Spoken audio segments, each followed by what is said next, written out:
देखिए बेटा एक और ही क्वेश्चन है बड़ा इंपॉर्टेंट एक पुली सिस्टम का। देखो 3 masses M1 M2 and M3 are attach as shown in figure. देखो 3 masses है M3 M2 और M1, ये ऐसे फिगर में अटैच किएगा। एंड फिर लिखा all masses are held at rest, यानी शुरुआत में हमने इनको रोक के रखा है, रेस्ट में रखा है। एंड देन रिलीज, फिर इनको छोड़ दिया, मतलब फ्री कर दिया कि ये इधर उधर जा सके। ये हुआ to keep M3 at rest the condition is, कहते हैं अगर M3 रेस्ट में रहे तो आप कंडीशन बताओ। देखो आप बताइएगा, M3 रेस्ट होने का मतलब है कि M3 ना नीचे जाए ना ऊपर जाए, तो इसका मतलब M3 का एक्सेलरेशन A क्या होगा, 0 होगा। तो अगर आप सोल्यूशन में आए तो आप यहीं से स्टार्ट करेंगे। लिखो to keep M3 at rest its acceleration A equal to 0 होना चाहिए। यानी अगर ये सिस्टम रुका था तो रुका रहना चाहिए। तो अगर इसका एक्सेलरेशन 0, इसका तो ये पुली का एक्सेलरेशन 0, यानी पुली भी स्टेशनरी है। Hence P1 is also at rest, मतलब ये पुली जो P1 है ये वाली, ये भी रेस्ट में रहेगी। हाँ, ये M1 M2, मतलब ये M1 अगर भारी है तो नीचे जा सकता है और M2 ऊपर, और अगर M2 भारी है तो ये नीचे जा सकता है, M1 ऊपर। M1 M2 इधर उधर चहलकदमी कर सकते हैं। ये आया। अब देखो बेटा अगर M3 रेस्ट में है तो पहली कंडीशन है, जो फोर्स तुम्हें दिखे वो पहले बताओ। देखो M3 का वेट M3G नीचे लगेगा। यहां पर देखो बेटा ये रस्सी अलग है और ये रस्सी अलग है, तो यहां पर टेंशन को हम अगर T1 ले लेंगे तो पता है यही टेंशन ये पास होकर के इधर आएगा और यहाँ पर ये टेंशन T1 होगा, ये आएगा। हम इसके बारे में भी हम बाद में चर्चा कर लेते हैं। अब जरा आइएगा M2, देखो M1 का वेट M1G नीचे लगेगा, M2 का वेट M2G, आप देखें अगर ये M2 है, इसका वेट ये M2, इसका वेट M2G नीचे लगेगा, ये नीचे लगेगा, राइट।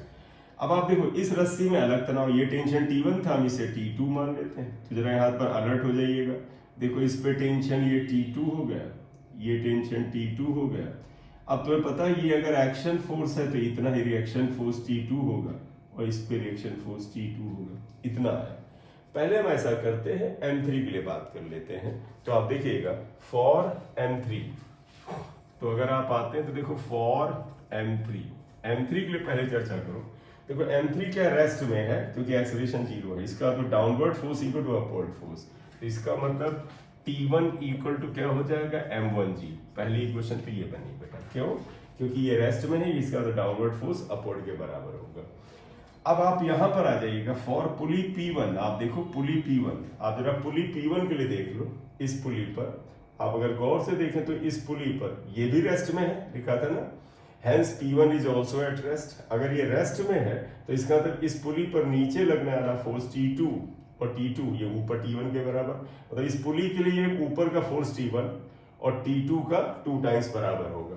तो फॉर पुली, अगर आप पुली लें, कौन सी पुली, P1, तो देखो क्या होगा, T1 जो ऊपर वाला फोर्स होगा ये T2 प्लस T2 यानी 2T2 के बराबर होगा। तो मुझे क्या लगता है कि अगर हम T1 की वैल्यू फाइंड आउट कर चुके हैं, T2 की वैल्यू, यानी ये जो टेंशन T2 की वैल्यू फाइंड आउट कर ले, तो T2 की वैल्यू और ये T1 की वैल्यू यहाँ रख दे, हमारा आंसर आ सकता है। अब सारा खेल T2 के लिए करते हैं। एक काम करिएगा, तुम्हें याद है कि मान ले ये मास M1 नीचे जा रहा है, सपोज ये एक्सेलरेशन A से नीचे जा रहा है तो ये एक्सेलरेशन A से ऊपर जा रहा है, ठीक है। तो अब तुमको याद है बेटा जिसमें ये पुली रुकी हुई थी और तुम्हें पता है ये M1 एक्सेलरेशन A से नीचे जाता है और ये ऊपर जाता है, तो तुम्हें इसका आंसर मैंने जब पढ़ाया था तो कहा था याद कर लो, यहाँ पर है। तो आप लिखोगे for M1 and M2, M1 और M2 के लिए अगर आप लो, let A is acceleration, A is acceleration. अगर एक्सेलरेशन A है, देखो बेटा M1 का एक्सेलरेशन डाउनवर्ड A है, M2 बेटा जो normal free body diagram laws of motion का कराया था उसको यहां लगा दो। तुम्हें याद होगा सिंस A का फॉर्मूला बेटा याद हो, ध्यान रखो, अगर M1 बड़ा था तो ये आया था M1 minus M2 upon M1 plus M2 into G, ये आया था। आपको नहीं याद है तो सॉल्व करो, यहीं पे करना पड़ेगा। कैसे, M1G minus T2 equal to M1A, और यहां पर क्या होगा देखो T2 minus M2G equal to M2A। लेकिन याद रखने में फायदा है। फिर तुम्हें याद है इसमें टेंशन क्या होता था, ऑल्सो अगर आपको याद हो, ये हम एक्सेलरेशन, हालांकि इसकी जरूरत है नहीं क्योंकि हमें मेन जरूरत तो टेंशन T2 की है। तुम्हें याद होगा T2 क्या था, ना याद हो मेरे भाई याद रखो, ये याद रखना जरूरी भी है। वो था 2m1m2 upon m1 plus m2 into जी। ये तो आप इसे इक्वेशन 3 और इसे 4 लिखते तो कोई बुरी बात नहीं, बस हो गया। इसके बाद जानते हो बेटा T2 की ये वैल्यू, T1 की वे वैल्यू इक्वेशन नंबर 2 में यहाँ रखेंगे, हमारा रिलेशन आएगा। क्योंकि ऑप्शन में ऐसे केस में, क्योंकि इन्होंने m1 m2 और m3 दिया है, तो आंसर भी इन्हीं के टर्म में होगा। Acceleration A, tension T1, tension T2, ये सब हमने माना है, तो हमारे आंसर में तो आने नहीं चाहिए। तो आप क्या करोगे, ये T2 की वैल्यू, ये T1 की वैल्यू इक्वेशन 2 में रख दो। Putting values of T1 and T2 in equation 2, equation 2 में रखिए। 2 इक्वेशन ये है T1 equal to 2T2। T1 की वैल्यू बेटा देखो क्या था, m1g इक्वल टू 2, और T2 की वैल्यू है 2m1 m2 g upon m1 plus m2, ये आता है। तो अब अगर इन्होंने इस पे बेटा आगे का सिंप्लीफिकेशन आंसर पे डिपेंड करता है, मैं ऑप्शन देख के बताता हूं। इन्होंने क्या किया है, m1 m2 और m3 वाले टर्म अलग अलग करे हुए हैं। तो चलिए मैं एक बार ट्राई करता हूं कि m1 m2 और m3 वाले टर्म एक अलग करता हूं। तो देखिए g से g कैंसिल कर दो, ये 2 2 4 हो जाएगा। अगर हम इधर ले आए, देखो m1 बाई ये 2 2 4 इधर ले आइए, तो इधर बनेगा m1 m2 upon m1 plus m2। अगर हम रेसिप्रोकल कर दें, मैं थोड़ा ऑप्शन पे जा रहा हूँ, ऑप्शन में बेटा 1 upon m1 1 upon m2 1 upon m3 में दिया है। रेसिप्रोकल कर दे तो 4 upon m1 equal to m1 plus m2 upon m1 m2, उल्टा कर दिया। देखो इसे रेसिप्रोकल कर दिया, इसे ये ऊपर कर दिया, ये नीचे। अब अगर आप लिखें तो 4 अपॉन m1 इक्वल टू, देखो m1 में इससे डिवाइड करोगे, m2 में इससे डिवाइड करोगे, मिस्टेक हुआ है लगता है क्या, कि ये m3 के लिए लिखा था। बेटा एक करेक्शन करना, कोई बड़ा मेजर नहीं, बड़ा सिंपल सा है। देखो फॉर m3 लिखा था, यहां पर हमने मिस्टेक से m1 लिखा है, आप इसे m3 कर लीजिएगा। सभी लोग ध्यान देना, it was misprint for us, ये मेरी तरफ से था। क्योंकि m3 के लिए आप डायग्राम में देख लो m3g आएगा, तो यहां पर ये m3, ये m3 है, m3 m3, ठीक है। तो अब आप ये किए तो देखो आंसर ही आया 4 upon m3 equal to 1 upon m1। देखो ये m2 m2 कैंसिल किया, तो 1 अपॉन m1 को हम आगे लिख लेते हैं, प्लस 1 अपॉन m2। फिलहाल जो ऑप्शन दिए उनमें से यही ऑप्शन या इस तरह का ऑप्शन करना है। एक अच्छा क्वेश्चन है, आप इसे करिए, ठीक है। और हो सके तो 1-2 बार और प्रैक्टिस कर लीजिएगा। क्यों? क्योंकि गलत नहीं होना चाहिए। एक बार अगर क्वेश्चन आ जाए तो उसके बाद गलत नहीं होना चाहिए। देखो इन्होंने एक ऐसे क्वेश्चन ले रखा है, इंपॉर्टेंट क्वेश्चन है। ये एक वर्टिकल वॉल ली है, इसके साथ एक सपोर्ट बनाया इन्होंने, इस सपोर्ट के साथ एक पुली लगाई है, चाहे ऐसे बना लो।